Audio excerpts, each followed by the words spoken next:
ce renforcement. Une fois encore, soyez les bienvenus sur ISN Info, la version de l'information. On va continuer sur notre apprentissage du langage Python et surtout on va encore s'attarder sur les cas d'utilisation de la boucle for et la boucle while. Il faut passer, on a beaucoup fait des choses, on a travaillé un peu sur les bases de données, comment on peut toutefois travailler sur la collection des données d'une base de données, etc.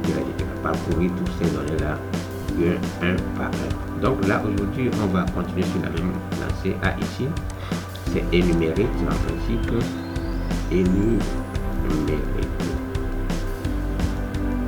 Énumérite, c'est énumérite. On va associer aussi l'utilisation de énumérite et d'une autre fonction qui est ici pour pouvoir parcourir. Par exemple, vous pouvez prendre 3, 4, 5 listes différentes que vous pouvez parcourir, associer les données provenant des bases de données différentes, c'est-à-dire soit provenant des tables différentes. C'est ce qu'on va voir avec un petit exemple à l'appui. C'est serait mieux. Je vais mettre ici, cas de énumérite et ici. Supposons que vous avez des classes comme bien des listes comme par exemple vous avez dans une entreprise, il y a un département, il y a les personnels, il y a un département donné, ou bien les différents départements que vous avez. Donc on va pouvoir créer d'abord une liste de noms qui va correspondre au nom des personnels provenant de différents départements. Par exemple, je mets ici papa et je mets ici une autre personne, Toto, et comme d'habitude, je mets ici Kaka, et je mets ici par exemple encore, je mets un autre nom comme Soso. Soso, je l'aime beaucoup et parce que c'est un ami de très longue date. Et je mets aussi par exemple le département. Je mets juste département qui va être égal par exemple. Je mets par exemple département informatique. Oh putain, je suis allé encore où? Département informatique, on descend, et informatique. Dans l'informatique, on a par exemple électronique, les électroniciens. On a le département par exemple des RH, des ressources humaines.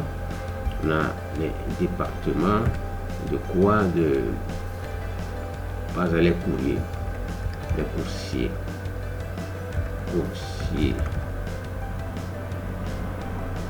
Les coursiers, on a les coursiers par exemple. Donc on enregistre tout et nous avons notre autre possibilité. Par exemple, vous pouvez associer ici, par exemple, je vais associer le salaire. Donc la liste des salaires par exemple, et qui est égal aussi une liste des entiers. Je vais mettre juste, je vais mettre ici 200 000. Je mets ici 250, 1, 2, 3.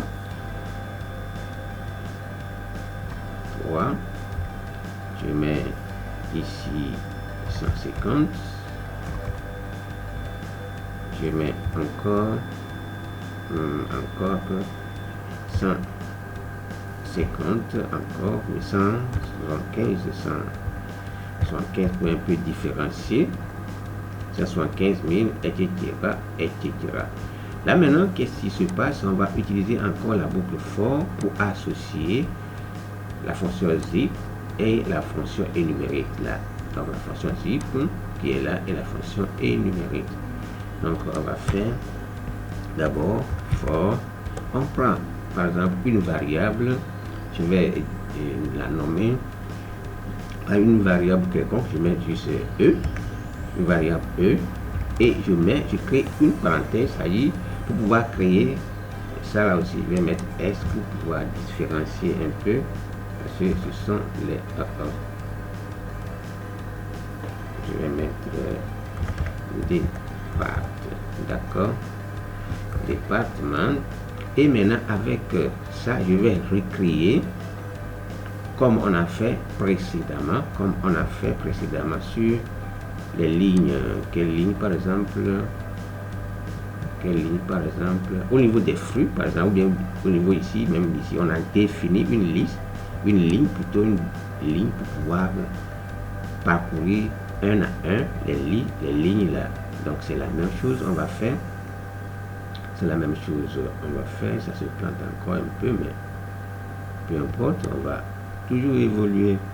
Si ça ne nous donne pas la main, on arrête la vidéo.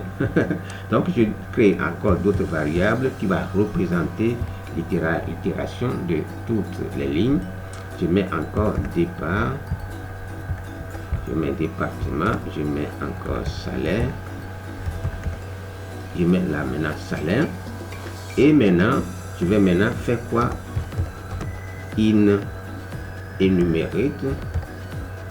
Énumérite, je prends encore une autre parenthèse, je vais maintenant les regrouper. Quand tu vas prendre le nom,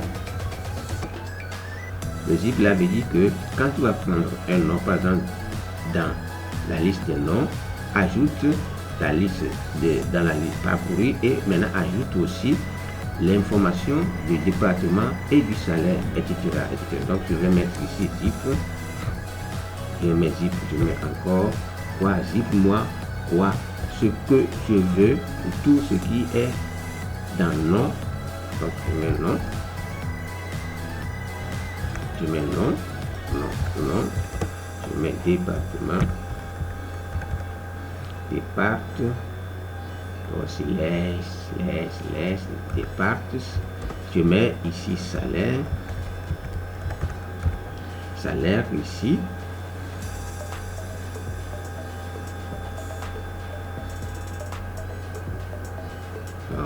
vas-y,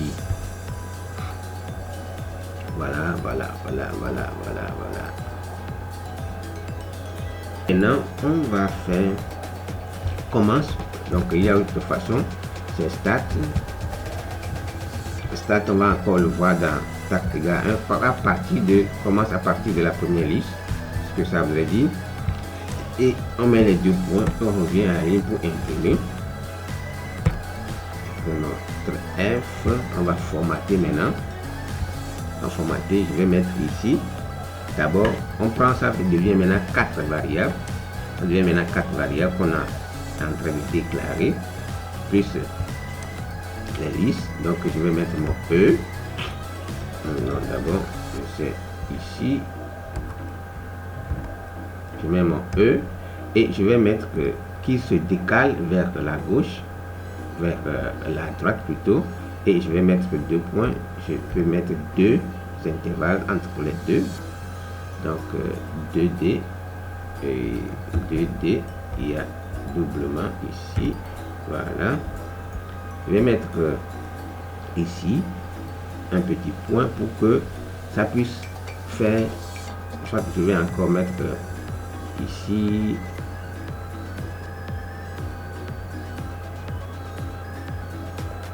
c'est-à-dire première ligne égale, ou bien deuxième ligne, c'est-à-dire juste quelque chose pour pouvoir faire la différence quoi. Voilà, je vais mettre égal, et je mets encore, j'ajoute ici le nom. Oh putain, cela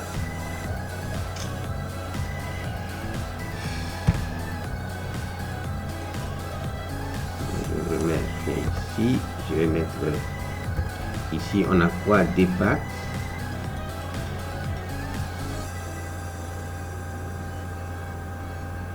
on a le nom des pattes, on a ici, et je mets le nom. Le nom aussi, je peux décaler ça.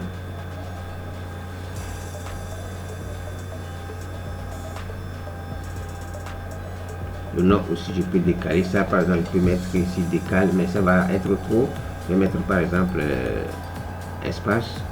Espace, je mets 10 par exemple. Et je vais mettre ici virgule et le nom du département. La machine département qui va venir et qui va maintenant correspondre. Je vais mettre ici au lieu de virgule. Je vais mettre ici d'abord. Je vais mettre une flèche. Une flèche comme ça. Le département va venir et le département, si je veux, je peux mettre un espace de 2. Un espace de 2 ou bien on laisse.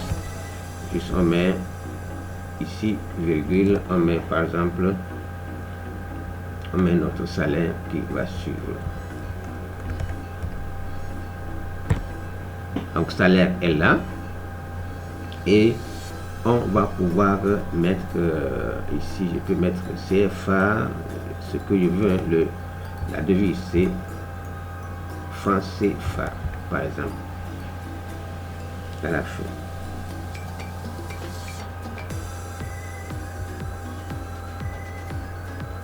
Que la machine se plante un peu, mais ça va pouvoir aller, on le laisse le temps.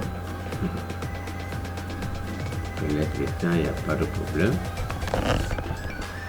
Voilà, on a notre franc CFA qui vient d'être écrite. C'est bon. Et maintenant, on va faire quoi? On va juste lancer l'impression et ici, ça dit l'affichage. Oui, ici il y a déjà décalage, on a déjà mis un retour à la ligne. On peut aussi utiliser les /n. On a déjà pu avoir ça. Ça dépend de ce que vous voulez. Donc là, on prend juste ça. J'enlève ça pour que ça puisse être la même méthode. Donc on a ça. On a ça pour éviter. On va juste lancer le script.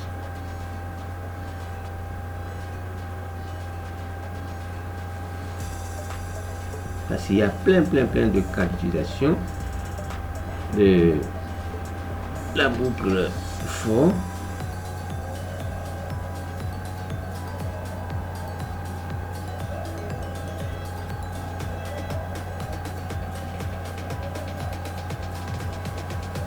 Ah, il y a encore une petite erreur. Voilà, et ok, ce n'est pas strat, mais c'est stat. Ah, c'est bon de voir, d'avoir ces petits bobos là. Ça permet de revoir aussi. Stat, ce n'est pas strat, c'est stat, c'est très bon. On relance le script. Je pense que c'est ça qui a pris du temps pour l'exécution. C'est stat, c'est pas strat. Voilà, finalement il nous a laissé et il a exécuté maintenant le code. Vous avez vu que il a maintenant pris l'espace là, c'est trop grand. L'espace là c'est trop grand. On va réduire un peu l'espace, soit on va mettre seulement des choses plus petits. Donc papa égale soit la première ligne, ça y seront les personnels, nombre de personnels qu'on a eu dans notre liste. La première liste, il y a 4 éléments. Donc c'est pourquoi quand vous allez pouvoir regarder ça, il y a 4 éléments. Donc il a parcouru ligne par ligne, c'est-à-dire toutes les lignes, et il a ajouté. Ça c'est la première parce qu'il y a 4. Si on a plein d'éléments, c'est comme ça qu'il va pouvoir ajouter. On va aussi enlever l'espace là, c'est trop grand. On va mettre juste quelque chose de 2. Et ici par exemple, pour rendre encore plus génial, on va mettre juste 2 points. On va mettre juste 2 points. On va mettre juste 2 points. Ou bien points. 2 points aussi c'est bon. et on va pouvoir hériter les autres comme ça. Ici on le laisse département et là aussi on met un espace de 2, décalage, lesquels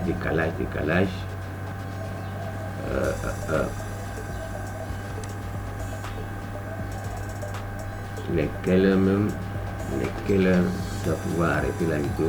Et ça déjà c'est déjà bon.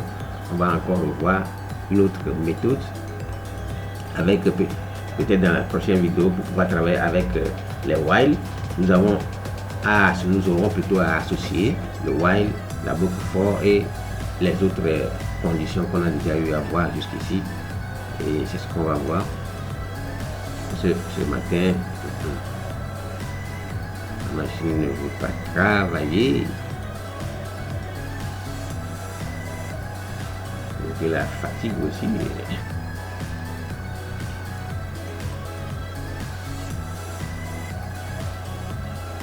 Et voilà, c'est un peu mieux l'espace entre les deux. Voilà, on a la première ligne, ça c'est un peu plus présentable que ce que j'avais fait premièrement, et là c'est encore plus présentable par rapport à ce que j'ai fait.